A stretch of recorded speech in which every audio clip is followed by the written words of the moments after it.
Got it. The January meeting of the Planning Commission is now in order. Please call the roll. Bartsch. Here. Bauman. Here. Bullinger. Demakis. Here. Hanson. Yes. Hochhalter. Keller. Here. Coop. Here. Larshus. Here. Offerdahl. Here. Severson. Here. Wagonast. Yes. Wetzler. Oh, please stand for the Pledge of Allegiance. I pledge allegiance to the flag of the United States of America and to the republic for which it stands, one nation, under God, with liberty and justice For all. for all. All right, I'll look to the commissioners for approval of the November 26, 2018 minutes. Move to Planning approve. Commission. Motion by Demakis. Second by Larshus. Okay, please call the roll. Hanson. Yes. Keller. Yes. Coop. Yes. Larshus. Yes. Offerdahl. Yes. Severson. Yes. Wagonast. Yes. Bartsch. Yes. Bauman. Yes. Demakis. Yes. Okay, motion carries. Before we get into the first agenda item, I'd just like to welcome our newest member of the Planning Commission, Mr. Tim Bauman. So thank you, Tim, and welcome. And with that, we will move on to agenda item number 1, which is an application by Brian Nice for a zone change from C2 to M1. The applicant's business, Red Door Ironworks, requires an indoor spray booth, and M1 zoning is required for that use to move forward. The applicant also requests a comprehensive plan future land use map amendment. This property is located at 5000 7th Avenue Southwest. If I could get city staff's comments, please. Yes, sir. Thank you, Mr. Chairman. Up on the map, you'll see the vicinity map for this location. It's out on the west edge of town, right past the Flying J truck stop, and across the highway to the south is that tank farm. I'm not sure if it's Cinex or Enbridge or what, but there's a big tank farm that's pretty noticeable.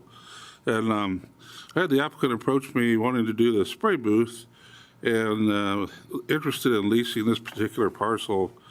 And what he would like to do is an M1 type of a use. They basically paint oil-filled parts for machinery at this location, or would like to at this location. And they have another location across town where they actually manufacture some parts and paint them as well. But that is zoned M1, and unfortunately this one's zoned C2. But this is a blow up of the aerial view, and this is from 2015. And this was the previous tenant that was in there. I understand they're gone now, but you can see that is an oil field business as well. A lot of outdoor storage, and that doesn't really fit this zoning either. So when you even look further around the area, the whole area is really being used in an industrial manner. And except for there's the two houses there at 505 and 501. And so we have this in some parts of town where we have commercial zoning that's not being used commercially, it's being used industrially. And there are different expectations and development standards for commercial versus industrial property. As you know, commercial generally has paved access parking, maneuvering with curb and gutter, landscaping along the street, landscaping by the building, a building with a lot of glass and maybe some brick or stucco, and kind of an attractive, inviting situation. And that's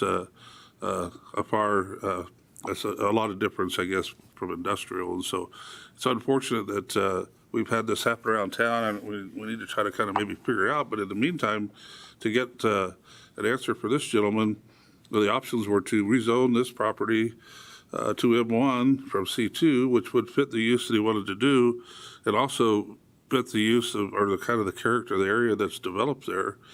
And I guess the question would be, do we feel that if this were to remain C2, would it ever redevelop into something commercial? you can see on the zoning map here, all the red is commercial, but around it to the north and to the east and to the southeast and the tank farm is all industrial. So we have kind of a conundrum here where the property is owned commercial but being used industrial. And I'm generally not a fan of taking something that's zoned to higher use and zoning it back down to industrial, but in this case, it's already kind of is what it is. And the future land use map doesn't give us a lot of help here because in certain parts of town, when you get out towards the periphery, for some reason, they didn't finish out the land use, and we need to do that, of course, with the next comprehensive plan update. But the hatched area is actually floodplain. And I think perhaps when the next comp plan go-around comes around, maybe something like this green boundary could be considered for a land use amendment to have this be industrial, or the other consideration would be to keep it commercial. But in the end, after discussing this with some of the other staff, our recommendation would be to allow it to, or to recommend that it be zoned to M1 from C2. The surrounding properties in the adjacent area are already industrial in nature. The sites even adjacent are that way, and there is industrial zoning directly abutting to the east. So our recommendation is to approve, have you approve or recommend approval of M1 light industrial from the existing zoning to C2, and also to amend the future land use map just for this property to industrial. So I'd be glad to answer any questions you might have. Thank you, Principal Planner Lang. At this time, I'd ask the commission if they have any questions for Mr. Lang. If not, I would open up to anyone in attendance who would like to speak in favor of this agenda item to please come forward. Anyone in favor or opposed to this agenda item to please come forward. Okay, seeing none, I will close the public hearing and ask for a motion from the commissioners, please. I'll make a motion to approve based on staff's finding of fact. Okay, motion by Wakenest, I'll second. second by Coop. Okay, any further discussion? If we approve this, I would like to see an amendment stating that there should be a proper buffer placed between the C2 and M1 property by granting this, because you could get some pretty unsightly businesses in this area, and if the other properties do not rezone, you could have an issue there. That would be my one concern, that the buffers be adhered to. Oh, I think that's a valid concern, and Well, Mr. Keller, right now, the way the zoning ordinance is set up, there's no distinction between requiring buffering between industrial and commercial. It would only be between residential and commercial or residential and industrial. But isn't there a statement in the zoning ordinance between a heavier use and a lighter use? For like a green space or landscaping? Yeah, that's the general premise, but, and I can go back and make sure, but I believe it specifically calls out the buffer yards required, like if you have a residential use next to one of those heavier uses, and not between commercial and industrial. Okay. Well, as long as they follow the zoning ordinance, that's my big concern here, is that we don't let somebody start something that could deter development of the lighter use property. You know, Right. you're gonna have M1 next to C2, and if somebody wants to develop a commercial site in any of those properties, and they've got something very heavy going on next to them, it's gonna deter it. Right, and the only way to make that happen would be if someone came in to request rezoning or put an addition on a building or do something that would give us an opportunity to address that. Otherwise, if it's already, developed, it's hard to go in and require that to happen. But it'd just be if this ends up M1, just to follow the zoning ordinance Very good. buffers. okay. Any further discussion? Okay, we have a motion and a second. Please call the roll. Barch, Yes. Bauman, Yes. Demacus, Yes. Hanson, Yes. Keller, Yes. Coop, Yes. Larches, yes, Offerdahl, Yes. Severson, Yes. Wagonest. Yes. The motion carries. That'll bring us to our second agenda item. This is an application by Minot Park District, represented by Ron Merritt, represented by Brad Gerhold, to subdivide the unplatted northwest quarter and northwest half, southwest quarter, section 16-155-83, into one lot to be known as Family Recreation Edition Lot 1. Also, to change the zone from Ag District to Public District for the purpose of developing a day-use park and a golf course on proposed Family Recreation Edition Lot 1.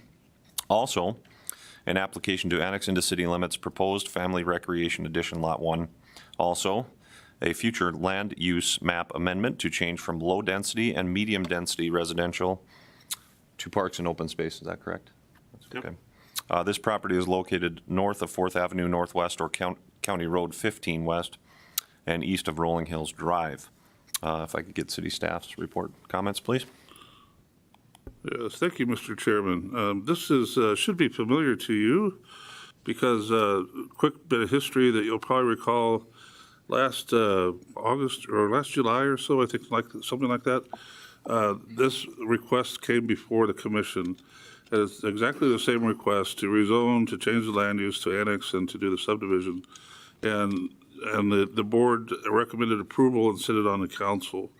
And then when it got to council, the council had an overriding issue, not with this development per se, but with the way that the ordinance was written in terms of rezoning procedure and also with the public zone. And it was an issue that needed to be resolved in a larger sense. If you recall, there was a lot of requirements written into the ordinance that caused the developer to have to spend a lot of money, a lot of time to beg the question of rezoning, to the extent they had to do a full site plan with landscaping and all the layouts and all the drainage had to be approved and all this just to get the zoning.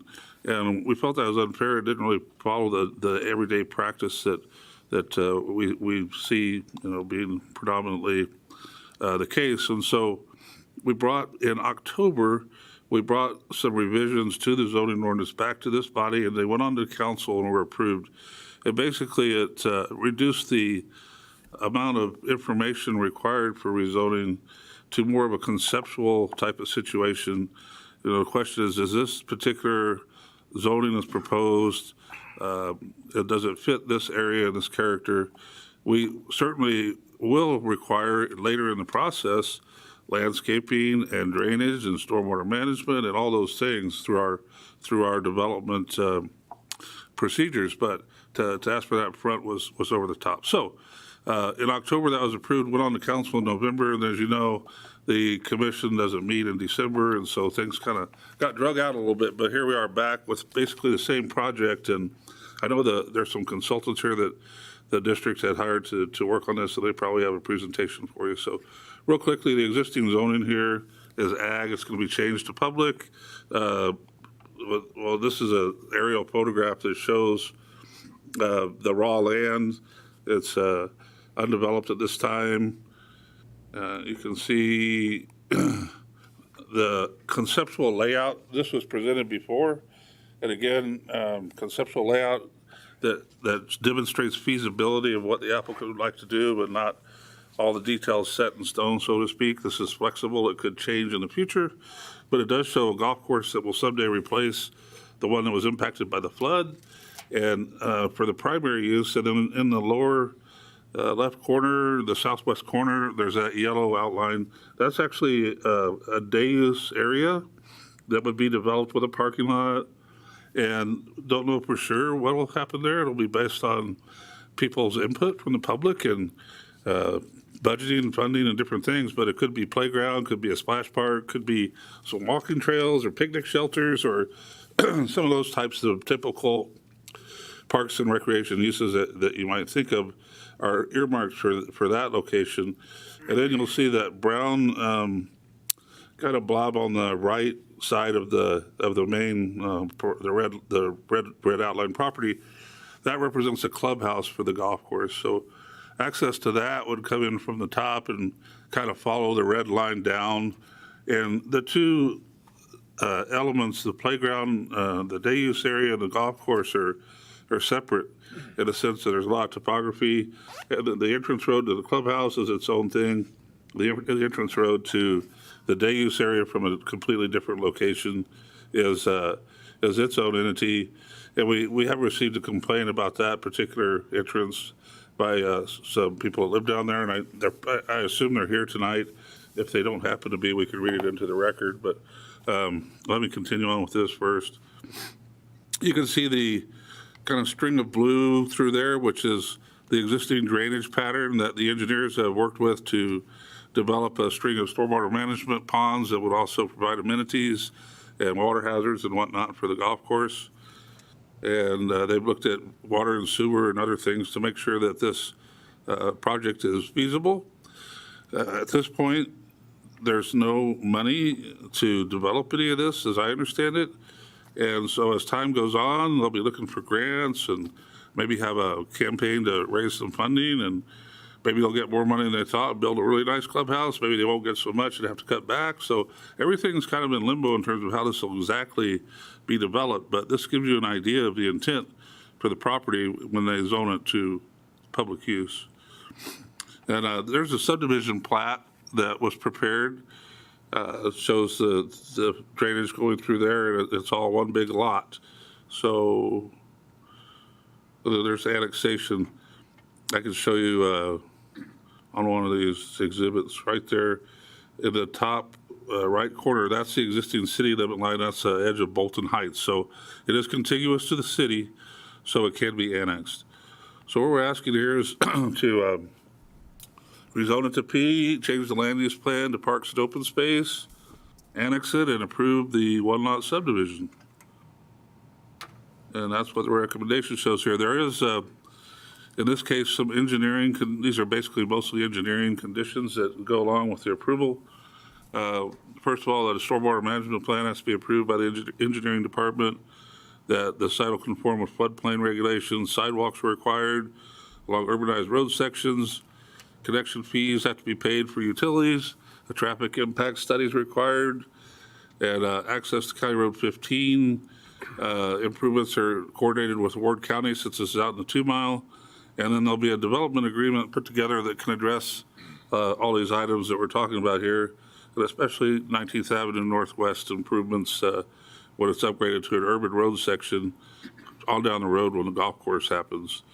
All that will be covered in that development agreement. So that's what I have for you. If you have any questions for me, I'd be glad to answer them. Thank you, Mr. Lang. Commissioners, any questions at this time for Mr. Lang? Yeah. Todd? Yeah, go ahead. Sorry. You can go first. Go ahead, Todd. Lance, a quick question on the conditions. Other than the submittal items that were listed in the August meeting, have any other conditions changed? No. So only submittal items? Well, it's basically the same submittal all over again with the same conditions. Okay. It was just that we backed up to cover the changes to the ordinance, and then we had to play catch up and get caught back up. And the project did go back to DRT, Development Review Team, and then it took that long to get back here, I guess. Okay. Thank you. Do you have anything? I'm new. This is my first meeting, so I apologize if some of these questions have been asked before, and I thank everybody in advance for your patience while I just kind of wrap my head around this. But city planner, one thing that I'm concerned about is having a compact, nicely planned community that doesn't have us driving excessive amounts to get the places we need to be. Is this the best site for developing a golf course? It looks like it's starting to move out to the west. Is there a different site that would be better or more appropriate? I understand a golf course is a big order of space, and so I'm just asking the question more to make sure that it's been considered. Well, Mr. Baumann, I think it certainly is good planning practice to try to keep development reined in and grow incrementally. This is way out west, but I might have Mr. Merritt or somebody address this better than I can, but my understanding is that there was an opportunity to get this property from another public agency, and it was earmarked to always be open space and recreational use only, that it can never be developed for housing or anything. And so that was really attractive to the park district and their mission to kind of be able to get involved with that and make that happen. And it is basically a replacement for the golf course that's down in the valley that got impacted by the flood. So I'm sure there probably are other properties, but my guess is that they would be a lot more expensive to acquire. This is 240 acres, so it's quite a bit of land. But I don't know, did I get that right, Ron? Is that what happened? Basically, so that's why this kind of ended up where it did. Several sites. This actually was the closest one to Minot. Right, I was going to say, proximity-wise, I'm certain probably any others that are available are at least that far away, if not farther. Yeah, to find the And now- parcel that big. Probably have more comments too, if you want Okay. to ask them some questions too as well, so. Cool. I'll maybe wait until Sure. then. Okay. Be good. Thank you. Commissioner Offerdall? Mr. Lang, what's the advantage of rezoning this now if there's no funding available? What's the urgency to rezone it now? Why not later, once they get closer to funding and maybe tidy up a few better details of what they plan on doing? Why is it so urgent to rezone right now? Well, I don't know that it's necessarily urgent, although I think the folks that are involved with it, the park district and whatnot, have identified it as what they'd like to do, and they know what the zoning would be required to get that done. And I don't know if that's part of that, maybe part of the, the deal to buy it. Because they've said, well, we won't develop it as anything else. And one way to assure that is to zone it public as, for a future golf course and playground area. But that may be something, I don't know the full answer to that either. That's a good question for them. Sure. All right. At this time, I'll ask for individuals in attendance who'd like to speak in favor of this agenda item to please come forward. And I think we'll have some more answers from them as well. And if you would, just tell us who you are, and I believe there's a sign-in sheet up there. Absolutely. All right, wonderful, thank you. Good evening, Chair Hansen, Planning Commissioners. My name is Brett Gerholt, and I am a landscape architect with KLJ out of our Bismarck office. And I'd be happy to help answer questions, but I think I'll start at the beginning since some of you are new, and for the benefit of those that are new that may not have heard this even the last time, I'd like to just step through and give a little bit of history about the project, and it might help to answer some of the questions as to why now or why the urgency and kind of how we got to where we're at today. But basically, in a nutshell, as far as the timelines go, this project began being conceptualized around 2012. Because that was the point in time in which the Park District learned they were putting a lot of taxpayer dollars into the Souris Valley Golf Course based on the flood conditions and the flood repairs. So at that point in time, although they moved forward with flood repairs, they began thinking about getting the course out of the floodplain, out of the floodway. And of course, that's just good planning in general when they have the opportunity to do so. So really, it began back in 2012, the conceptualizing of looking at that course, and then once that course is moved, what other recreational opportunities would be opened up that might be more suitable along the Souris Valley. Now, as you all know, the flood improvements and the flood mitigation strategies have been moving forward.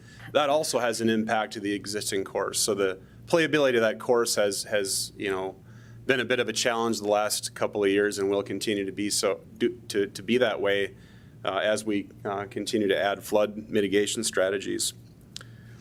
So in 2015, the Park District put out an RFP to study this site and to come to them with basically a feasibility study of not only a golf course, because I think that's thinking about it in very small terms.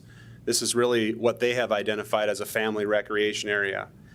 They know that golf is a sport that's very custom to a certain recreationalist. They wanted something that was really for families, something that the entire family could come to and enjoy recreation and the outdoors across all age groups and basically genders.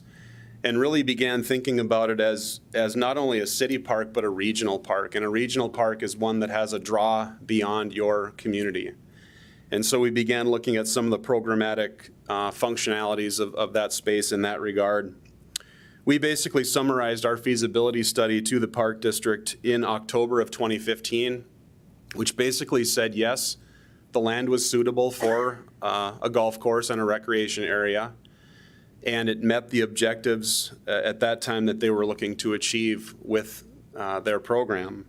So the land purchase was completed in October of 2015, which this site was formerly owned by the Department of Mineral Trust Lands. And I know that Planner Lang had mentioned that in his narrative at the beginning, but they do have a time frame in which they like to see these projects move forward. They don't like to have land that's purchased sit in perpetuity with nothing happening. So they have about a 5-year plan in which this should be developed as open space for the residents and the community of Minot. And they also did have the stipulation that it can never be sold, can never be transferred or sold again if for some reason they're unsuccessful to develop the recreational component. They're not able to sell it for land development, residential housing, anything other than to serve the purpose of outdoor space and recreation.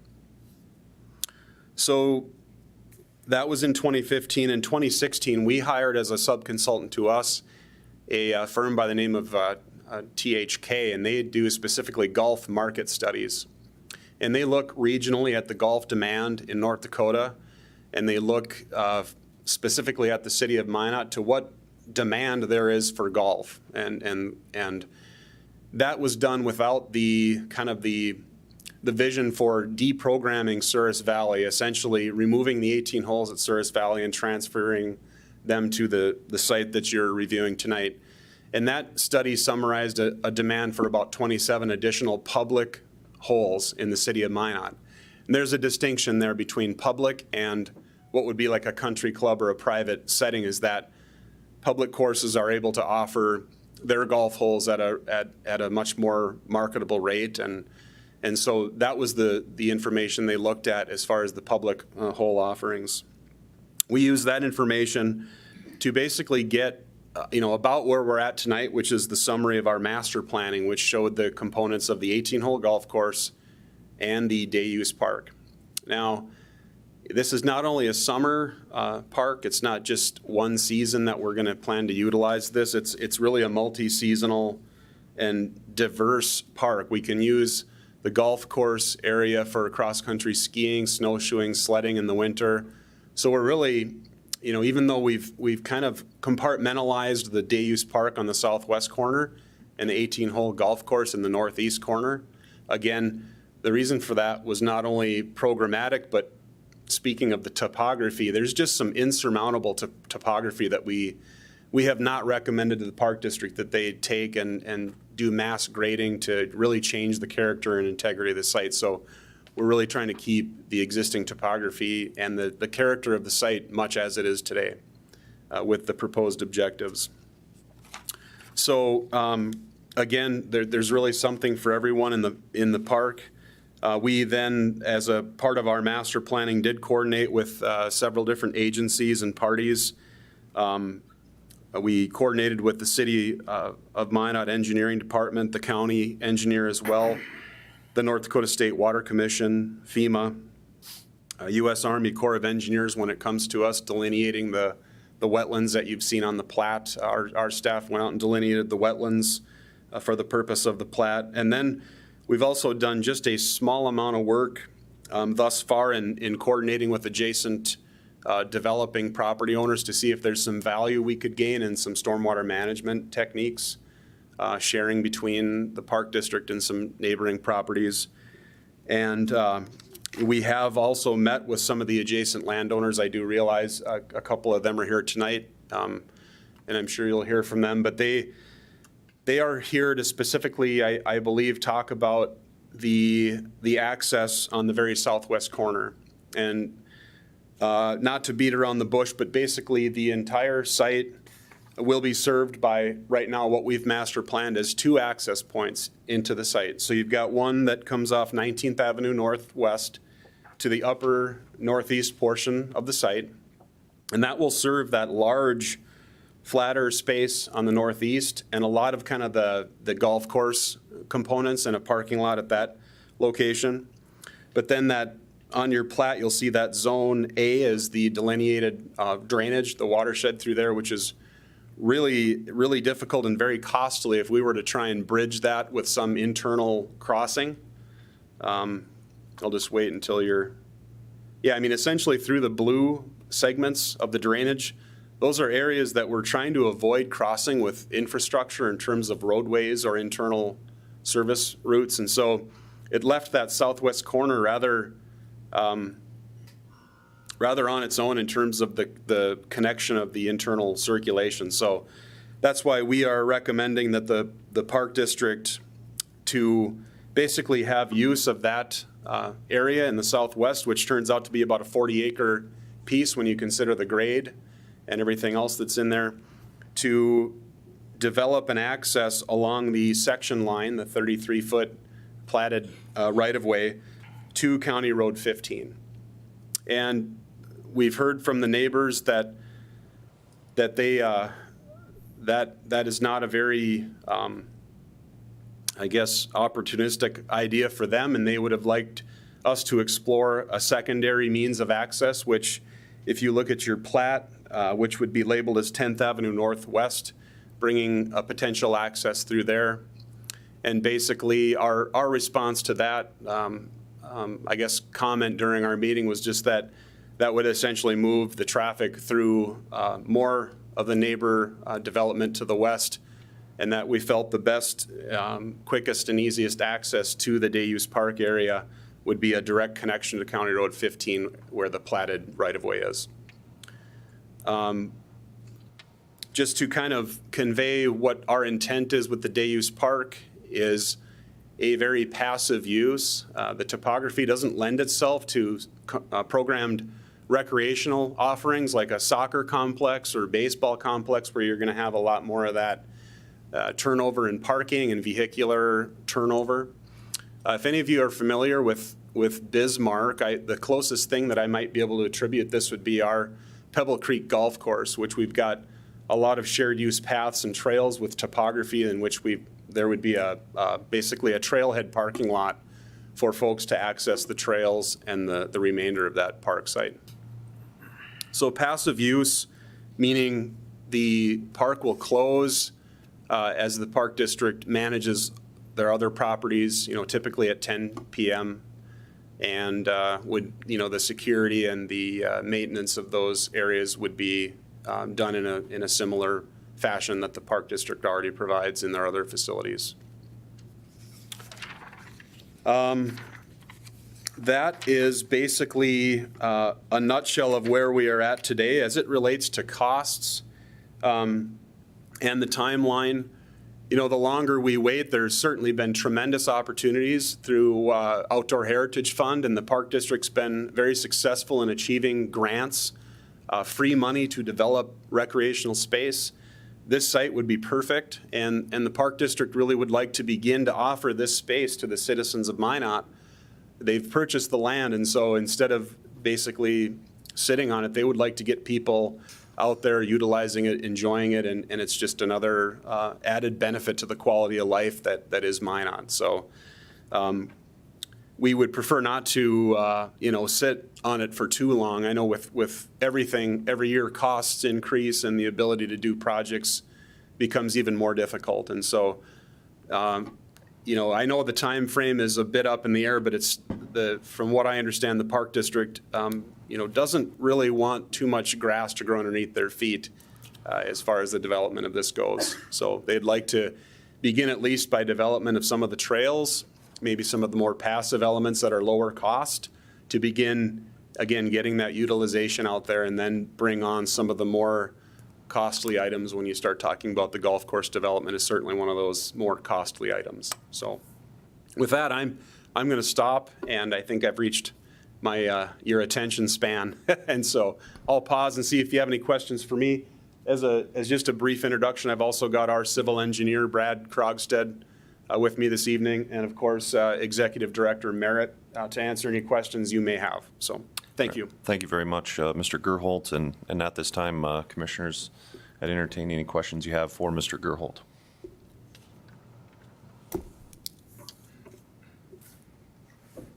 Yes, Commissioner Keller? On the plat, it shows a statutory right-of-way and then a standard right-of-way. Could the access point be shifted to just the standard right-of-way and pulled off of that statutory right-of-way and still be accomplished? If I understand your question correctly, and I'll try and answer it as best I can, and if I need to ask Brad to come up, he certainly would. But as far as shifting it, that section line that goes through there is a platted, basically a platted right-of-way. So I don't know that we would have any liberty to shift it outside of where that easement is platted now, or where the right-of-way is platted now. Well, you've got 66 feet there between the statutory right-of-way and the standard right-of-way. The standard right-of-way is to the west. And it seems like your access point is predominantly on the statutory right-of-way to the east, which is closest to this residence.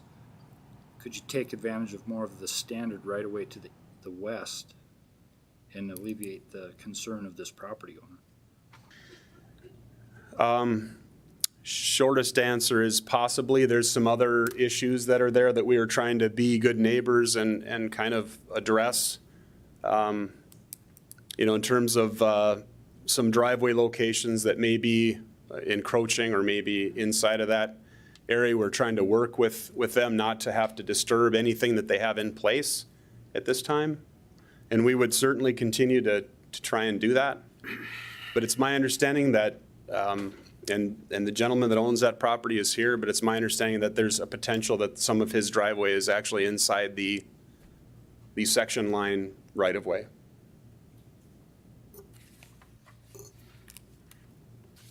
So we did some creative, I guess you'd call it shifting or strategies to see if we could get access and not have to grade or disturb some of that. I'm not sure that's possible, but I guess as a design team, we were aware of it and we would try and make every effort to do so. Thank you. Commissioners, any other questions? Yes. Again, I apologize if this has already been talked about and answered. In looking at the existing zoning and the future land use exhibit, as I look at the neighborhood immediately to the west of the property, is there any opportunity to change the access to that recreational area to essentially branch off the road that is already in existence there? I know it could potentially move the limited kind of passive use traffic that might be coming into that point.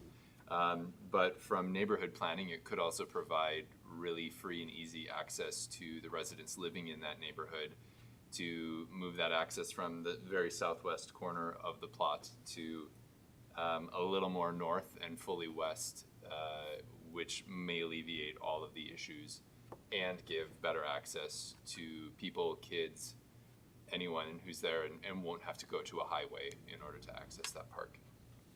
Chair Hansen, Commissioner Bauman, if I may clarify which one you're talking about, would that be labeled on the plat as 10th Avenue Northwest? Is that the right-of-way that you're referring to? Yes, or maybe even 46th Street Northwest. Yeah, and we have looked into those as options. There's again some topographic constraints as well as some other potential infrastructure there, and again, our effort was to minimize access to as few properties as we could, and basically to cut it to a straight answer, that was the approach we recommended it. And rather than direct the users of that park through the neighborhood and to access another right and left turn, straightest, easiest access is in the long term probably best for all, and especially those that have to maintain that access.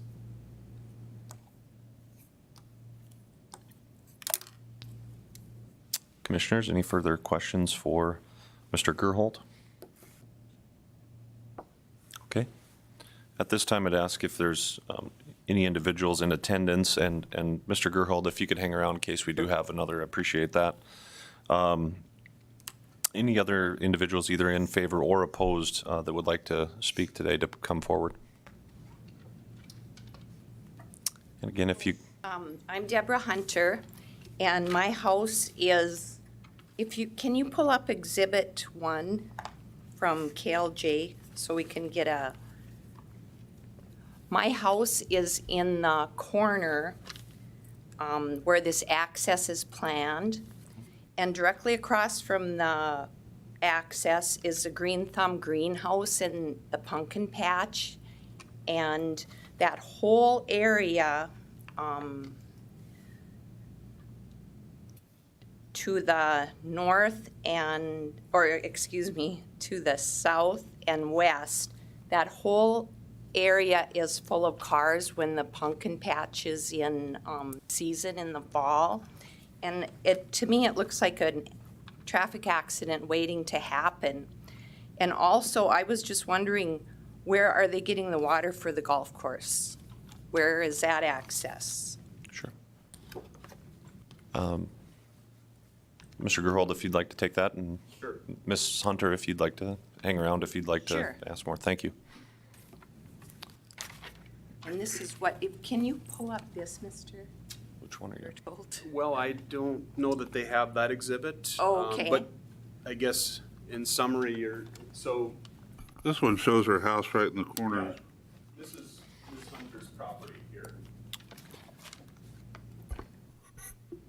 This here. And then you're missing like the Green Thumb Drive on it where all that traffic, those places are just right off each other. And I think, I have pictures of how full that parking lot is in the fall. There's probably 300-400 cars down there. Yep. If any of you have been down there. But it really has a large impact on my property, and my husband and I are totally opposed, and we're not going to grant any water rights either, so. Okay. Thank you. Thank you for your comments, Mrs. Hunter. And I believe she had a question, Mr. Gerhold, about the water for the golf course. Yes, Chair Hansen, Commissioners, she asked a couple of questions, if I may, just try and answer. I don't know that I can answer her comment about the pumpkin patch parking. She did make us aware of that. She also supplied us with a photo at a meeting, and Photos here also, if you'd like anybody to. from a design perspective, we're aware that if this access should become a reality, that it's likely that the Ward County engineer is going to require what's called a deceleration lane as access to the day use park. So that's basically a queued area to get off of the main speed of traffic and decelerate down to make your right turn lane. So that, we understand that would be part of the project. And that would help to hopefully mitigate some of those traffic concerns for that fairly isolated point in time, during the fall where there's some traffic there, or some folks using the pumpkin patch. As far as we're concerned, there's not a lot we can do. I mean, there's not a lot to address for the use of that area for the pumpkin patch. But I would say that we would, from an engineering standpoint, have to provide the necessary traffic impact study and the counts that would help you to, help to provide some of that information as it's required. And the second question that she had asked is the water. And that has been one of the major items we've been working on for the past year and a half. Is really the strategy for the water really is threefold. It's harvesting and using what rain we can on site, and by storing what is in those. If the previous graphic kind of showed the blue ponds, in which from a stormwater management perspective, we would help to store water naturally on the site and use those as reservoirs.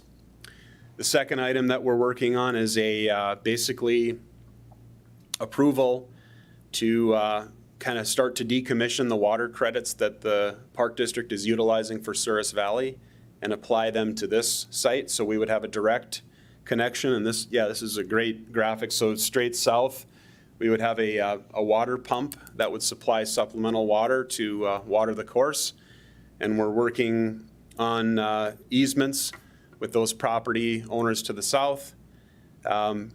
We had also talked with Ms. Hunter about them granting an easement for irrigation to pass through the easement area. They were not interested in working with us or providing an easement for those purposes. So we are now just focusing on working with the neighbor to the south. He has verbally responded that he's interested, and we've sent him the easement documents. And we're just he's at the point in time he's reviewing the easement documents for that water supply line. That's kind of the shortest, quickest answer I can give. Is there any other questions or maybe? What neighbor is that, excuse me? That's Terry Hunter. Oh, my husband, that's my husband's brother, and my husband told me Terry said no. I don't know where you're. Well, with him not being here, I can just simply tell you that I've been working with him on the phone, and I sent a copy of the easement to his attention a few days ago, and he's having his attorney review that. So we take that to mean there's a relative likelihood that he will grant the easement for the water connection line. It hasn't been signed, so there's also the potential he won't sign that. So at this point in time, we're going to let that item play out as best we can. That isn't probably the only option, I guess, if it doesn't come to that. There are other scenarios, other options to get the water supply line. It just might take us a little longer to get there, so. Okay. Commissioners, any other questions for Mr. Gerhold at this time? And Mrs. Hunter, is there some photos you'd like to share? You're certainly welcome to, if you want to just start with Commissioner Wagnest over there, and we'll pass them through our body up here. Is there anyone else in the audience that would like to come up to speak in either favor or opposition of this agenda item? Hi, Hello. my name is Jim Schultz. I'm the property owner to the west of the section line. I guess I just want to go on record as being opposed to the whole project, not necessarily just the road, but the road is probably the biggest deal. I feel it'll be a detriment to the value of my property and quality of life out there. Is there a property on this map here? Yes, it'd be the southwest corner across the section line. It's kind of a triangle-shaped piece of property. That'd be the one here. Okay.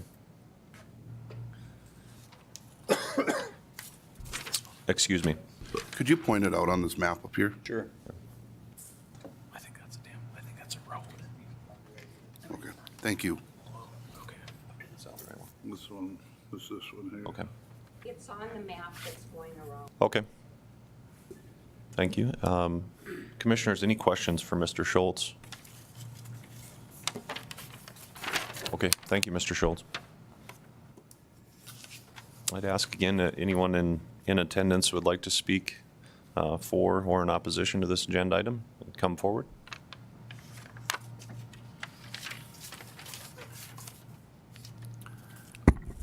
Chairman Hanson, members of the Planning Commission, my name is Ron Merritt. I'm the Executive Director of the Minot Park District, and I would be happy to answer any of the questions that were brought up before that you may not have received an answer for.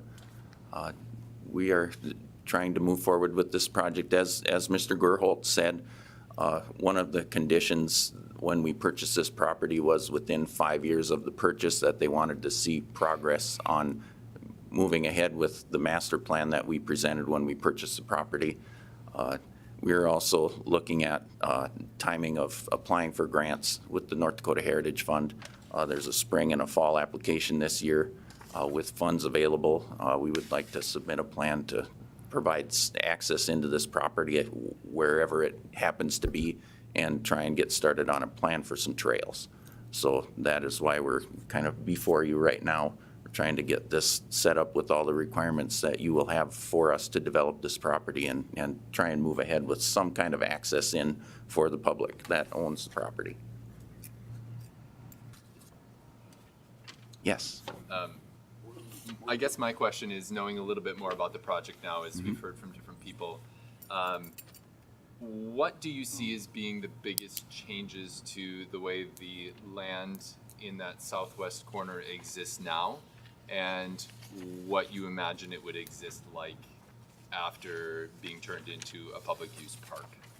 So in the southwest corner, we have right now in our master plan programmed a passive day use park area.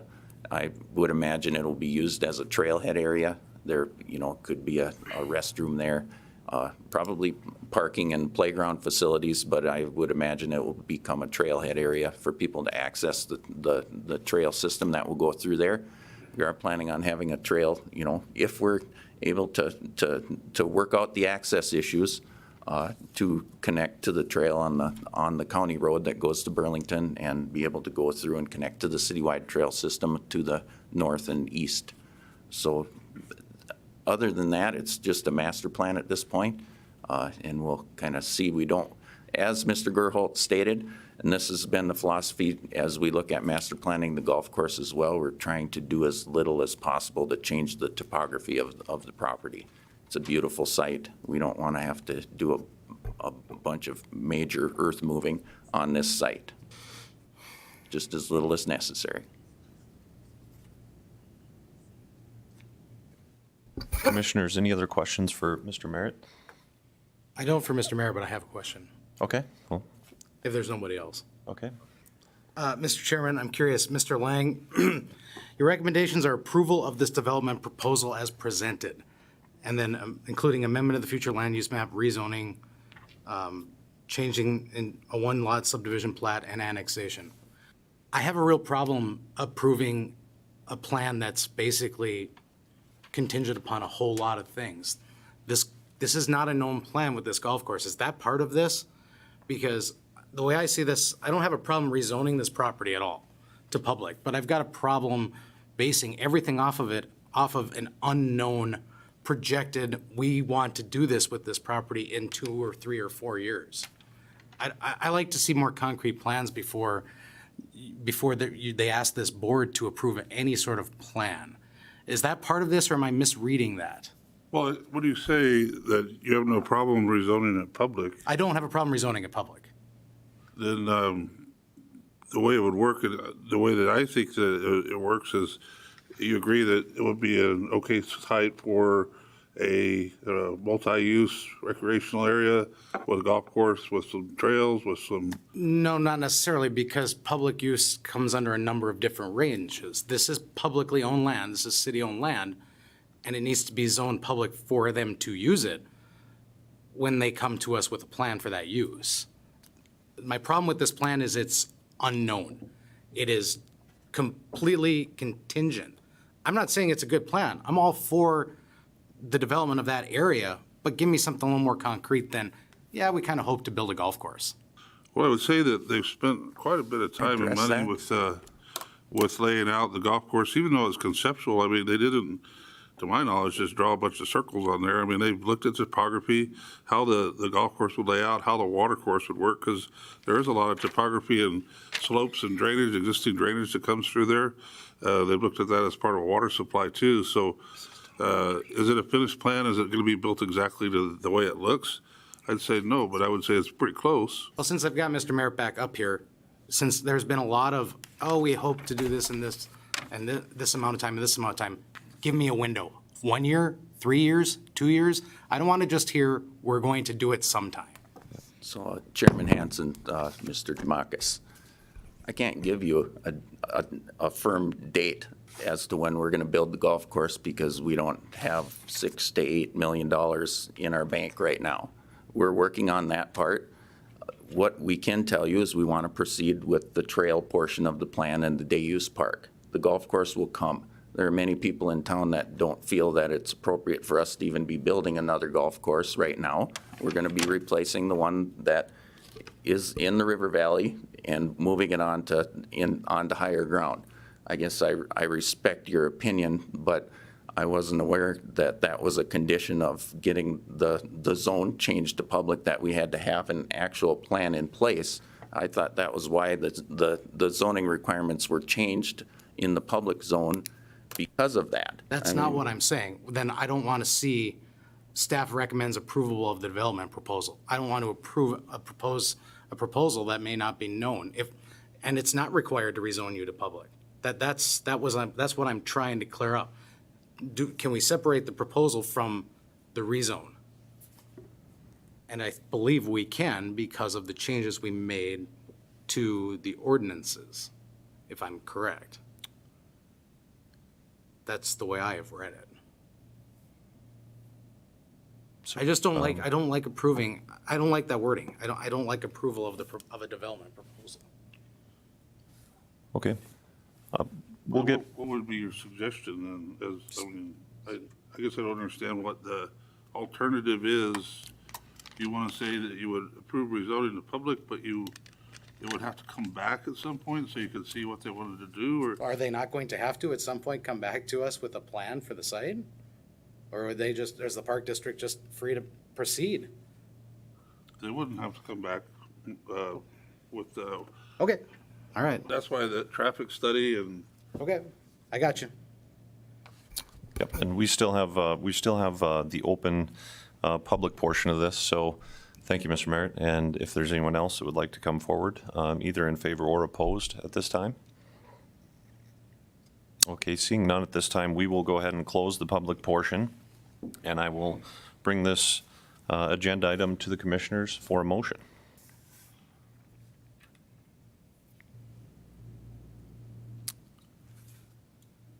Motion? Motion to approve based on staff finding the fact and condition. Yep. Motion by Wakeness. Do And I I have a s- question for you when we're. Yep. I have a motion by Wagness. Do I have a second?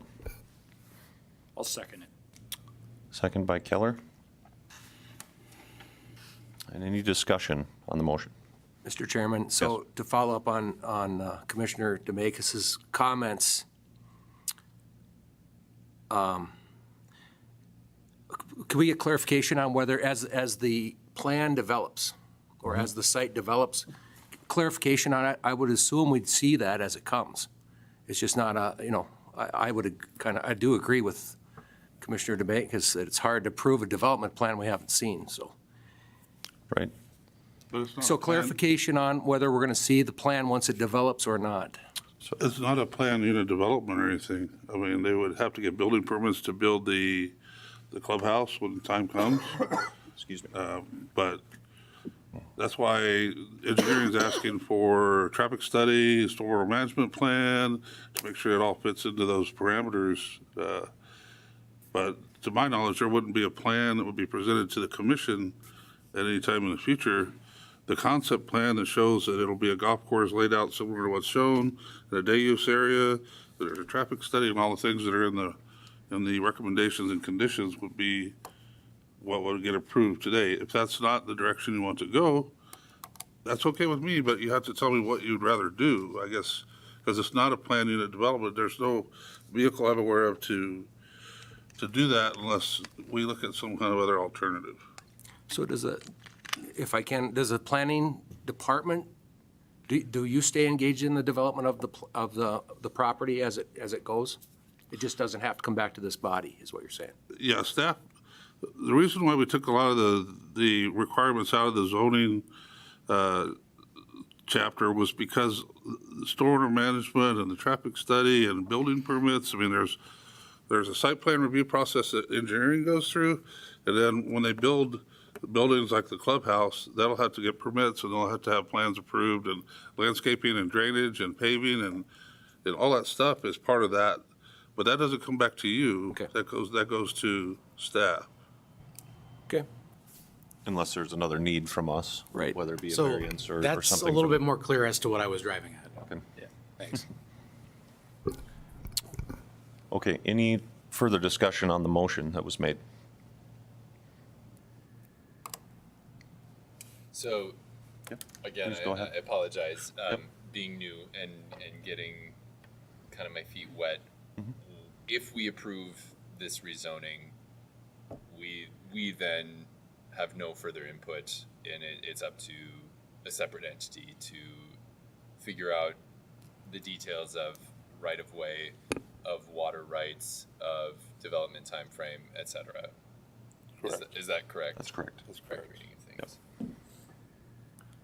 Mr. Chairman? Yes, just please, One go last comment, Yes. just so Mrs. Hunter doesn't feel that I'm overlooking your concerns. Thank you for bringing them. I think the traffic study will determine the best access for the property and things, if it's approved. Do I want to ask? Thank you.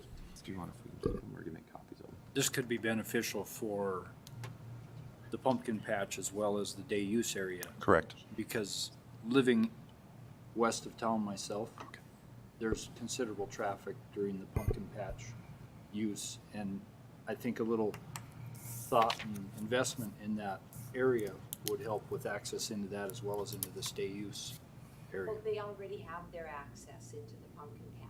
Yes, but there are no turning lanes, no areas for people to slow down prior to turn. They aren't adding any extra turning lanes in that. It's going to fall into my property to provide the A traffic study turning could, lane into the park. a traffic study may suggest that would be beneficial. Correct. And for just a question for Mrs. Hunter too, sorry, even though the public portion is closed here, but the pictures that you gave us, would it be okay if we kept those for the records? We can get you a copy or? You can keep the pictures, but I would like the KLJ plan that they didn't bring today. Okay, thank you. Okay, I have a motion and a second. Any further discussion from the, yes, Commissioner Barch. Strictly to the day use portion. It will not go any further. There will not be any kind of access to any part of the golf course. That's my understanding. That's correct. And an additional question, in the case of Ms. Hunter, who is not happy with the current plans, or at least the current access plans, once this leaves our desk, does she or other citizens who may not be happy with it, do they have further recourse to voice their opinion or their concerns and have it be heard by city officials? Yes. Okay. So this would be the first step, correct? Or does this go before the city council? Yeah, this body will make recommendation on these action items, and then they'll go to the city council for another public hearing. Is it 2 readings or is there 1? The rezoning is 2 readings. The subdivision plat is 1 reading.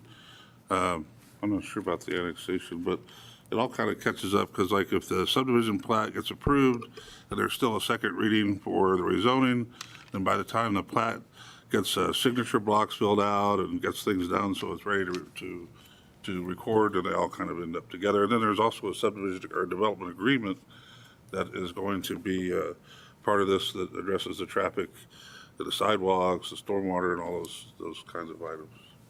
Okay. Does that answer your question, Commissioner Baumann? Okay.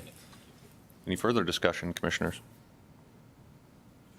All right, I have a motion and a second. Please call the roll. Barch, Yes. Bauman, Yes. Demacus, Yes. Hanson, Yes. Keller, Yes. Coop, Yes. Larches, Yes. Offerdahl, Yes. Severson, Yes. Wagonast. Yes. Okay, the motion passes. That'll bring us to our third agenda item. Sorry. This is a request on an application by Crystal Brosh to rezone from C2 to M1 to accommodate a small trucking operation. The applicant also requests a comprehensive plan future land use map amendment, and this property is located at 1110 18th Street Southwest. If I could have city staff's report on this item, please. Yes, sir. Thank you, Mr. Chairman. This is the vicinity map. You'll see the upper top left, top right is 16th and Burdick, and then we slide down Burdick to the west and get to 18th. And at the corner of 18th and Burdick is where this property is located. It's a kind of a weird shaped property. If you look at it, it has a long tail that extends to the west. And what that is an old railroad spur that used to be in there. And as you probably know, back in the day when the railroad was used to move freight more than it is now, typically the railroad spurs would extend into industrial zoned areas for that purpose. Anymore, over-the-road trucking is kind of taken taken over most of the freight business. But this is similar in some ways to the first item on the agenda tonight, where we have an area that's zoned commercial, but it was set up on a rail spur and kind of used for industrial purposes. And what the applicant would like to do is use the area highlighted in red for their trucking company. It's an oil field trucking company. They have a small fleet of trucks. They're usually out on site servicing the oil field, doing what they do, but this would be the staging area. And if we look at the existing zoning, it is C2 in this area. You'll notice though, directly across to the east is M1. There's kind of a mixture of zones in here. There's some other residential, there's a mobile home park and some residential to the south that's separated by other C2 zoning. The land use map shows this as being commercial, but again, this is another area that's developed really in a more industrial way, and say even though it's zoned commercial. Certainly, if you look at, I'll go back to this bigger. If you look across back towards the high school, that area that's zoned industrial is, in my opinion, it's never going to be anything else. And this area that's zoned C2 is also developed industrial. So this is again where, in a lot of cases, I wouldn't necessarily be excited about zoning something we had from C2 to M1, but it's kind of developed to be what it is. So staff recommends it be rezoned from commercial C2 to industrial M1 to match the use of the property and the surrounding use of property. And also that the land use map be amended from commercial to industrial. I think when we do our comprehensive plan update, we're going to try to identify these places around town, because there are several of them that have this kind of land use issue that we have to figure out and work with a consultant to study what we should try to do with these areas. Either to try to promote them and bring them back commercial, which I don't see really being very viable because they kind of are what they are, or how do we deal with the industrial nature of them as they are, and they probably will continue to be in the future. So I'll be glad to answer any questions. Thank you, Principal Planner Lang. Commissioners, any questions for Mr. Lang at this time? Commissioner Barge? On your existing map, to the east is M1 from the proposed change. And on the future map, it looks like you want to make that commercial, but then we're changing commercial to industrial. Yeah, well, the existing, these are both existing maps. The one is existing zoning, and then the future land use map is a different map.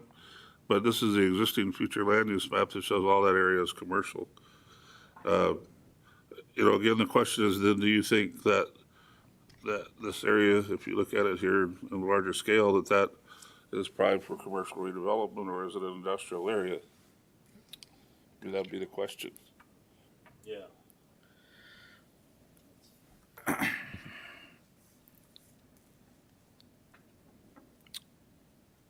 You're proposing and change the future land use map down the road here then, to the east? Or leave that?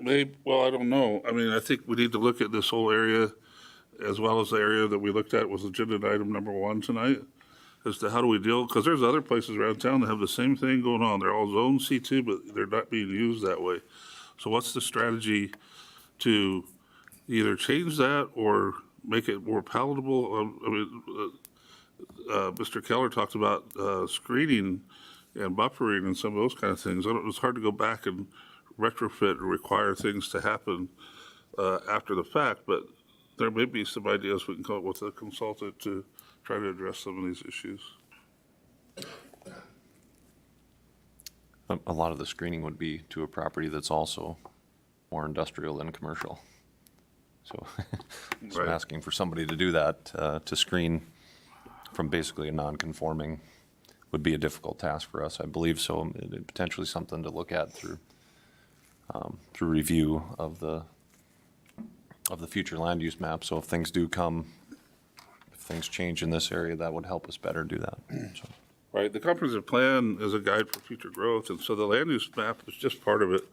It's actually pretty heavily policy-based, and so depending on what the commission and ultimately council want to do, working with the consultants as we move into future issues, then, there could be policy that would then cause the zoning ordinance to be amended or changed, so for example, maybe the screening and buffering section is changed in some way that we can't foresee at this time to address some of these issues. I don't know. Commissioner Offerdahl. Mr. Lang, you get any negative feedback on it from any neighbors on this proposal at all? No, sir. Anybody reach out? No. No, sir. Thank you. Any other questions, commissioners? Chairman Hansen, I have one concern, just knowing and having worked with development in that area. There are several businesses there that operate as C2 businesses, retail, have customers and things. And different from the first item on our agenda tonight, this area is a high-traffic area within the city limits that already has some storefronts and retail traffic. I'd be a little concerned about dumping an M1 lot in the middle of that, which could possibly deter some other C2 development, because there are a couple open lots west of there that have had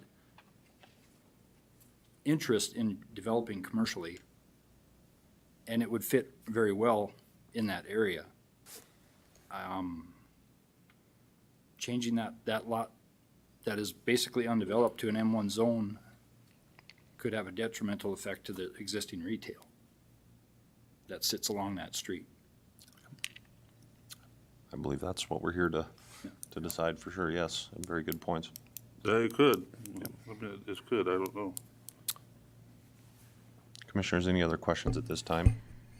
The proposed redevelopment isn't changing the use of the lot, correct? It's just the rezoning. The existing company is staying there. Well, the rezoning right now is commercial, and so there are certain types of businesses that could go in there. If it's changed to industrial, it will accommodate the use that is, the people that are wanting to rezone it, they have a trucking business. But if they were to sell it next year, then it could be another type of industrial use, I think is what Mr. Keller's getting at. So it does open it up to some risk for future, what's going to be there in the long term. So, I mean, we have a mixture of some of the stuff over here is commercial and some of it's industrial in its actual use, even though, and some of it's zoned industrial and some of it's zoned commercial also in the area. So I guess that's the question is there too great a risk in, having this be in one, it's going to be used for this trucking company, which would certainly be the right zoning for it to move forward. Right. Another one of my concerns with the positioning of this M1 lot would be, this is one of our main accesses into our town on a 4-lane road. You go by Mesa, the existing golf course, and it's relatively a clean access into town right now, the way it sits with what's adjacent to the roadway. And it just worries me what could be put in there, like you said, if the lot were ever resold after this use. M1 opens it up to a lot of different possibilities that wouldn't be as clean or presentable as what's there now. We do have, and I wouldn't argue with what you're saying necessarily, but I would comment that new development in M1 requires landscaping and that kind of thing. So, if that were a concern, this is just a change, this is a rezoning to M1 for an existing lot.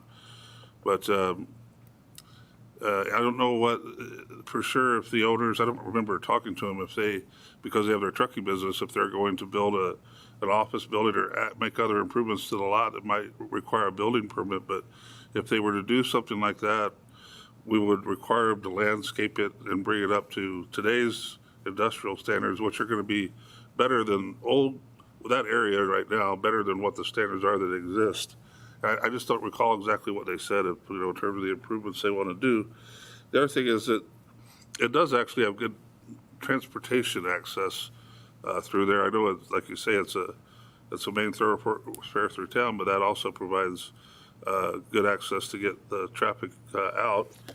And there's they're side loaded, and they don't have to pull right out on Burdick with trucks, because they've got the side, from the lot, they can come in from the side street and exit from the side street out onto Burdick. There's good sight distance there and everything else. So, there are some pros and cons. Just knowing what's available in our community, industrial-wise, open properties, developed properties for sale. I know there's many options for a company to move in with a trucking company and actually end up in an already existing M1 zone with a similar investment. And that's my concern, is that we don't just start plopping industrial use because somebody found that affordable or, closer to their use out of town, in and out of town. So we've developed industrial areas around the perimeters of our community just for that purpose, to keep those uses out of our, interior retail and, public traffic ways. Okay. To play devil's advocate, though, is that any different than the Spartan Nash, the food distributor that's in the M1 lot right next to it? Or is it the growth? Again, I'm just trying to wrap my brain around it. So It's mostly what I see the use of along that thoroughfare now is mostly you have overhead door company, outdoor living and spas, creative media, Minot Restaurant Supply. They're all retail businesses. There's a plumbing supply house there that has sort of a retail front. And they run very clean businesses. It looks nice. And, it's still a public access way to our golf course. Mesa Arena is up there, very clean, very, presentable property. It just worries me a little bit about an open lot being developed into an M1 that was C2 zone, where I see a lot of those businesses as being a C2 property. And they present themselves that way too. So it just kind of breaks from the norm along that street. At this point, I'd like to open up to the public to see if there's anybody here that would speak in favor of this agenda item that would like to come forward. And we can continue our conversation. Hi. Hello. I'm Crystal Brock, the one that presented the change. I just wanted to clarify that obviously I'm in favor of that, but just I hear some of your discussion, and if I can clarify any of your questions, can I do that now? Can you speak is it turned on? Is the green light on there? It's on. Okay. Can't hear you very good. So we have a small trucking company, and I think that sounds a lot more complex than really what it is. We run clean trucks with everything. It's small trucks, like 2-ton trucks. So F550s is the majority of what we run. Not great big oil tankers. We're not doing any side dumps, anything large like that. So it would be smaller scale than what an interpretation of a trucking company would be. What we're rezoning is just, we're not doing the one that's a small spur on the bottom that's closest to the residential areas for the fact that. That's. Right. So in lieu of that, we wanted to do just the majority, the larger portion of that to occupy for the trucking, because it is easier access in and out. And the reason we selected it wasn't because of affordability or so much as the location, because we felt like there were other locations that were better suited. But we chose it because it is in an area that is semi-industrial. Like, there's a lot of truck traffic. There's a lot of commercial use there that is probably, just as large scale as what we would be operating as. And so, and with what's there existing wise, with a great big shop, there's a scale house, there's truck scales there, there's railroad track that's not being used. What we'd like to do is, by rezoning it and operating on it, is to improve it to the point where it does meet city standards and it is a cleaner looking property than what it is currently, and that it's maintained. Because right now it's ignored by the owner, it's not maintained. The city has incurred expenses to improve this on their own so that it looks like something that belongs on Burdick in city limits of Minot. So do you guys have any other questions that I didn't answer, sorry. Commissioners, any questions for the applicant? I don't remember, Crystal, are you gonna build a building or anything there, or just use it to park the vehicles, or? Currently, right now, we aren't looking to build anything. In the future, we would like to explore the possibility of building a shop that's more feasible to, because the shop that's there is concrete, 100% concrete. So we don't want to tear anything down, we just want to use what's already there. But in the future, we would like to explore the possibility of perhaps making one that is a little more sightly, street-facing, something that's more of a business presence as opposed to just like a warehouse look on the lot. So right now, what we would like to do is convert the scale house to just like an office, basically, keep the existing structures as they are. And then we would also like to eliminate the railroad because it's not being used. And so that's a discussion that are doing with the sellers right now, is to see what that's tied up into as far as where the rail is, who it belongs to, what you can and can't do. Just because you've already tied off the crossing on Burdick, it's already eliminated, the track isn't being used. And so as the right-of-way runs behind those commercial C2 zones, it's just vacant track, which, I mean, everybody knows the safety aspect of having just track with it's not being used, it's just sitting there. It's a right-of-way that nobody can use because it's got track. So, I mean, we'd like to develop it to be something that's usable for everybody, as far as like, if that's a right-of-way that we need to, take track off of, we don't anticipate needing railroad track. So we'd like to just clean that up. But as far as a future use for a building goes, that's something we'd like to explore maybe next year, something if our demand gets to the point where we need another building, we'd like to do that. The other thing that you guys talked about was like fencing, things like that, as far as developing the land to where it's not as unsightly for everybody to drive by and you see, a line of trucks that may or may not be, what somebody wants to see on Burdick. But we would like to get it fenced as soon as possible in the summertime months when it allows for that, so that it is for our security and also for the fact that, if it needs to be something that's not like chain link or something more like looks better, like then we could know what that option is. My name's Levi Brock, for the record. I'd also like to add a few things that Crystal missed on. The section line that crosses West Burdick would be on the southwest end.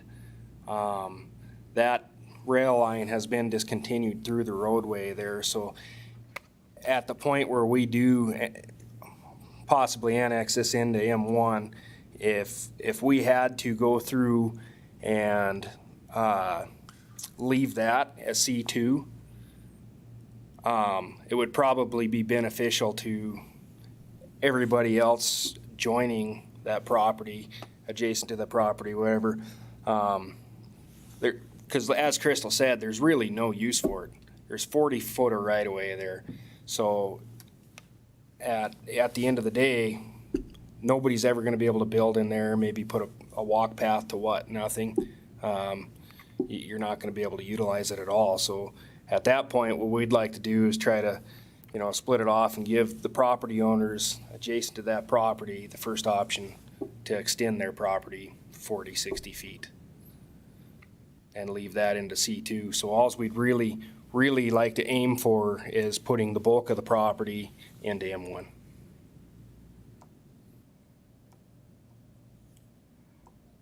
And I was going to mention that, if you have no use for that, it could be used by those other properties. They would have to do a replat to add that strip of ground into what they have now, which would cost some money. But to pick up the extra land, it might be something they would be interested in doing. Well, and that's something that we've discussed too. We'd be interested in taking on those costs, subdividing that out, and then selling the property to the property owners at fair market value.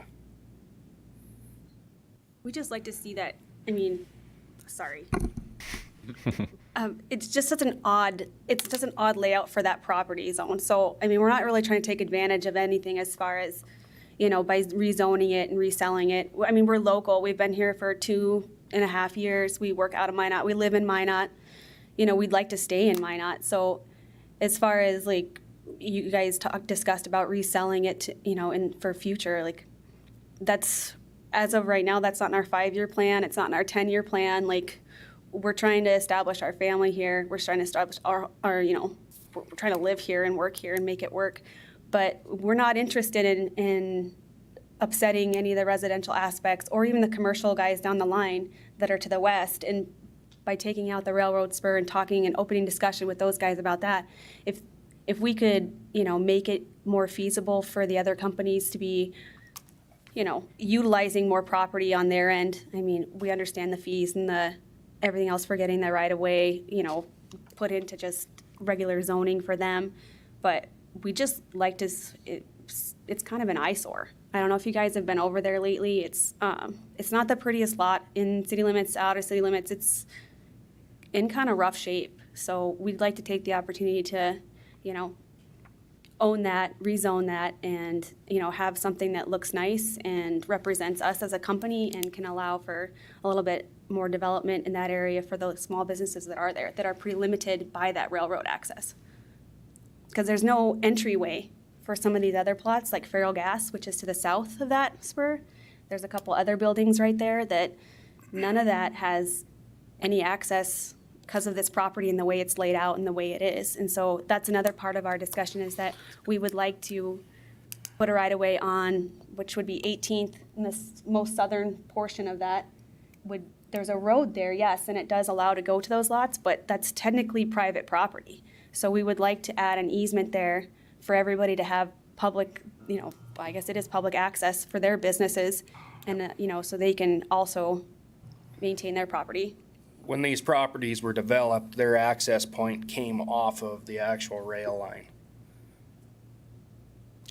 So at this point, they do not have legal access into any of their property as it is, From the back.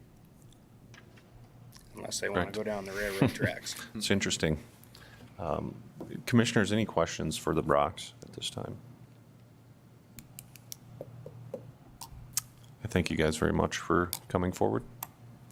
Yeah, there should be a sign in if you don't have a pen, or There's a pen in the drawer. in the drawer. Oh, Yeah, sorry. right beneath there should be a pen. There is one pen in your drawer. It's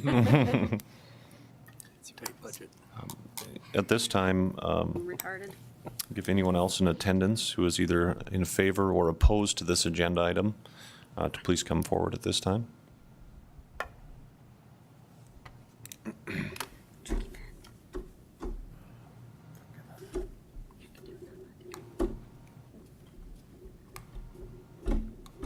Wasn't me.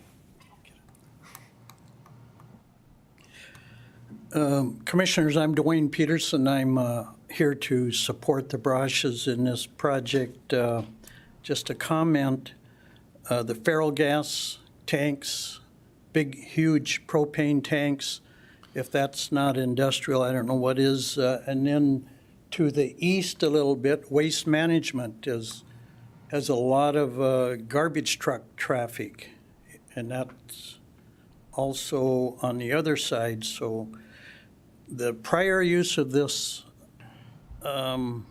lot was Rockwater Industries was hauling in frac sand. They had big frac sand silos in there, and prior to that, there was a concrete plant there. So how it ever got to be C2 in the first place, I can't figure that out. So, thank you.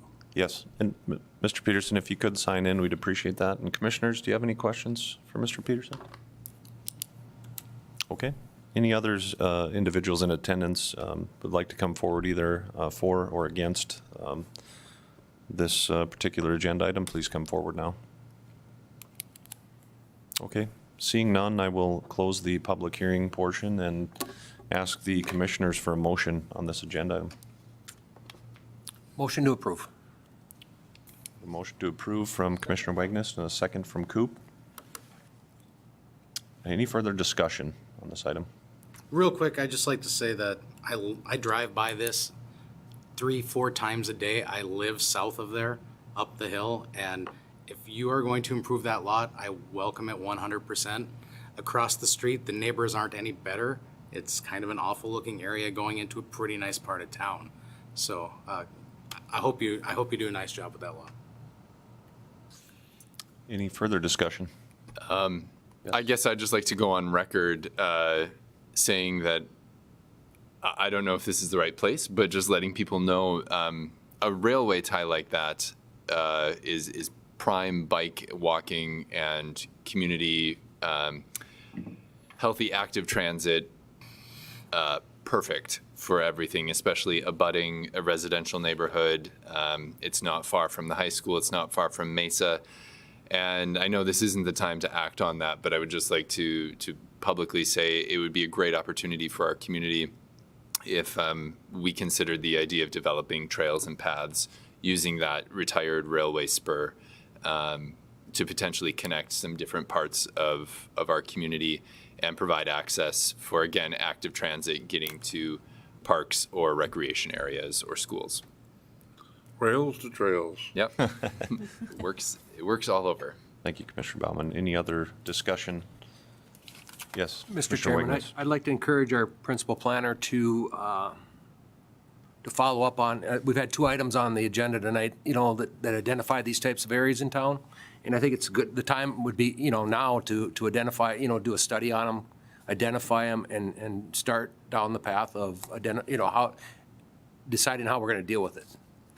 Consistently going forward. Yes, sir. I appreciate that. I think right now we're understaffed, but we're working towards trying to alleviate that situation. And I think that's on my radar because there's a bunch of these around town, and I think we need to figure out what we're doing with them. And I think the perfect time would be a comprehensive plan update, which I hope will be coming up in the next couple of years. I mean, it's a budget thing, and we have to figure some stuff out. But I hope to be able to tackle that as you suggest. And I think it'll help this commission, with consistency and fairness and all those things Big time. as well. Big time. Thanks. Commissioners, any further discussion? Seeing none, please call the roll. Barch, Yes. Bauman, Yes. Demakis, Yes. Hanson, Yes. Keller, No. Coop, Yes. Larshus. Yes. Offerdahl, Yes. Severson, Yes. Wagonass. Yes. Motion carries. All right, that brings us to our 4th agenda item, which is a request on an application by Kathy Somerville to subdivide existing 1-lot plat into 2 lots to allow the existing home to remain on 1 lot and existing outbuilding to be remodeled into a house on the other lot. And this property is located at 1805 Terrace Drive. And I'll get city staff's comments, please. Thank you, Mr. Chairman. This one should be pretty straightforward. This is the vicinity map shown here in red. It's off of kind of 16th, and then you see 21st Avenue at the top, so it's up close to the shopping center on North Hill, the Market Fresh and whatnot south of that. Here's the property. There's 2 structures on 1 parcel currently, and they're similar in appearance and style and whatnot, and what the applicant would like to do is split this property into 2 and have them be on separate parcels, I suppose, for financing or to sell them or something. But our current ordinance does not allow an accessory building to stand alone on its own lot because the term accessory means that it is accessory to some primary use, which in this case would be a house. So I wrote it wrong in the written part of my staff report, and Mitch Flanagan corrected me, but the house is actually the southern property, and the northern property is being used as a shop, although it was built so it could be a house, like the foundations and all the building stuff. And so what's going on here is that the applicant has pulled permits or has applied for permits to demolish, to upgrade the inside, demolish the inside, and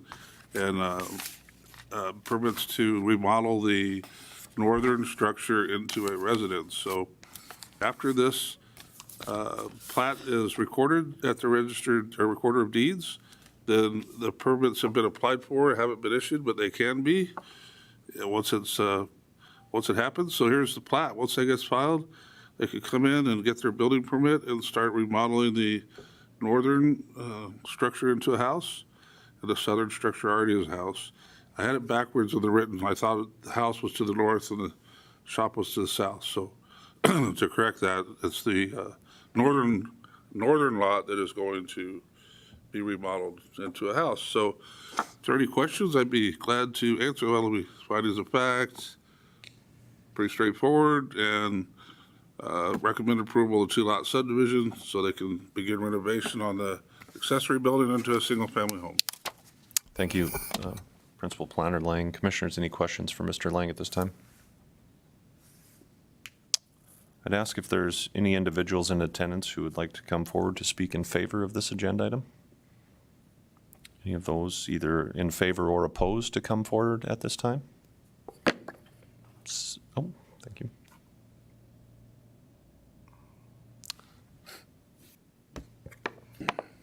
Hello, my name's Alex Schubro. Just one comment, the vicinity map is showing the wrong property. So if you go back. Should be down there.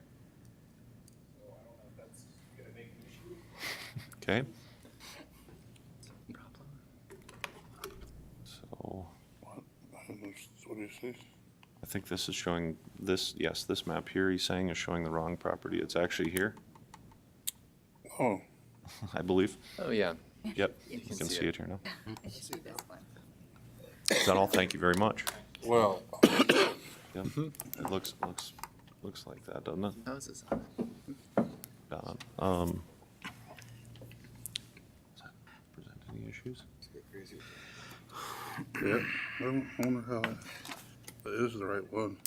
See, there's a Yeah, we can gray house. totally see it there, yeah. Good eye. Yep. Thank you for that. Okay, any other people in attendance in favor or opposed to this agenda item? Seeing none, I will close the public hearing portion of this and ask the commissioners for a motion. Move to approve based on findings of fact and recommendations.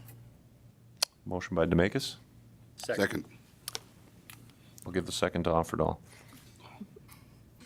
Any further discussion on the motion, please? Any further discussion? Please call the roll. Hanson, Yes. Keller, Yes. Coop, Yes. Larshus, Yes. Offerdahl, Yes. Severson, Yes. Wagonest, Yes. Barch, Yes. Bauman, Yes. and Demekis. Yes. The motion carries, and we have no further agenda items, so that will, this meeting is adjourned. Thank you.